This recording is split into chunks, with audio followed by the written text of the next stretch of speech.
Au moment où la vice-présidente américaine Kamala Harris est arrivée dans la ville frontalière d'El Paso, au Texas, elle s'est retrouvée au milieu d'un problème politique intense.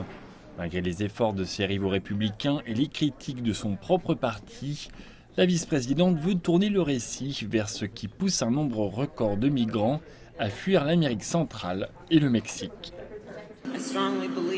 Je crois fermement que la plupart des gens ne veulent pas quitter leur maison. Et quand ils le font, c'est soit parce qu'ils fuient un mal, soit parce que rester signifie qu'ils ne peuvent pas subvenir aux besoins de base de leur famille. Cette croyance a été renforcée tout au long de notre journée d'aujourd'hui.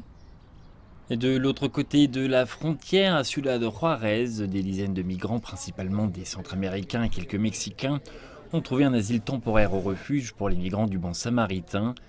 Cette semaine, 55 migrants vivent ici, la moitié d'entre eux sont des enfants. Le frère de cette femme hondurienne a été poignardé à mort chez lui, puis les tueurs ont menacé sa vie. Elle s'est enfuie avec son mari et sa petite-fille Sofia. Maintenant, ils espèrent obtenir l'asile aux États-Unis, mais ils ne comprennent pas les règles pour obtenir ce statut. Une autre femme du Honduras, Catherine Michelle Valadares, est mère de 2 enfants. La plupart du temps, elle et son mari s'inquiètent de nourrir et d'éduquer leurs enfants. C'est très difficile parce que nous ne pouvons pas offrir à nos enfants une vie stable. Mon fils n'a pas été à l'école depuis 2 ans. Nous voulons aller aux États-Unis. Nous avons de la famille là-bas.